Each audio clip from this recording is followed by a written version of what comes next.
that will make it possible for Nakuru County. 2 billion shillings have been allocated this year for the last mile connectivity of another 15,000 people in Nakuru County to access power in their homes. We are here to confirm the government's commitment to enhance economic efficiency and industrial competitiveness by lowering electricity costs. Additionally, our strategy to provide universal access to clean, affordable, and reliable energy is clearly on course, and geothermal power remains central to these grand efforts.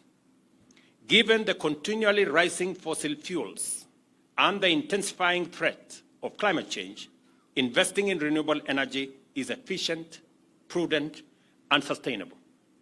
This is precisely what we are doing with geothermal energy.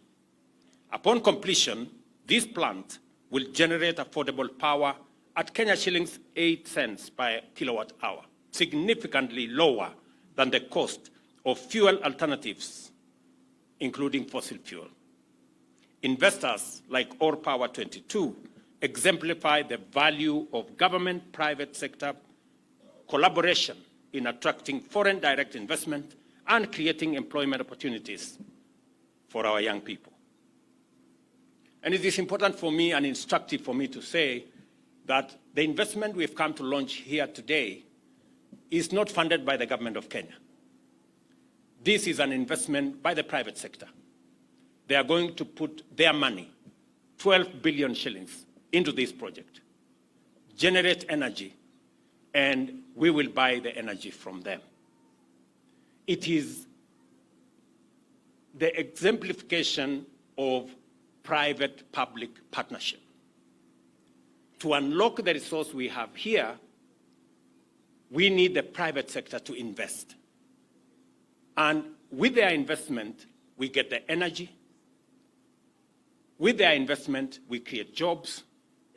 With their investment, we expand industrialization. And therefore, there is a win-win outcome when the private sector and the public sector work together.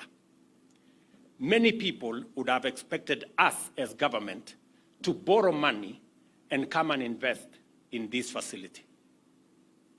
That is not the right way to go about it, because we do not want to burden the people of Kenya with either additional taxes or additional loans, when the private sector can do it much more efficiently. And that is the reason why Socian is a private investment. We are now getting power from there. Globlec is underway, and we are now starting Keshan here. Through the instrument of power purchase agreement, we create the nexus between public resources, private investment, to unlock the potential for us to get our growth underway. It is also the same principle that we have used in developing the Expressway in Nairobi. Private investors invested in the Expressway. We are using that facility. Through tolling, they are collecting their investment. It is also the same principle that we are using on our transmission lines.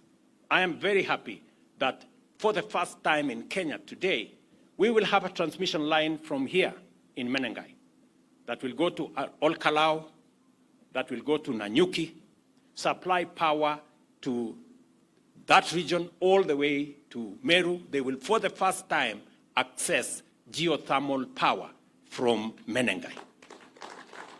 That investment is being made by the private sector.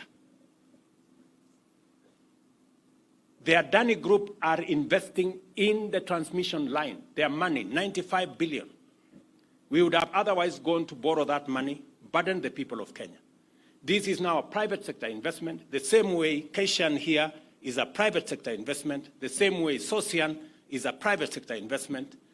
We will pay for that transmission line using a wheeling charge that has been negotiated.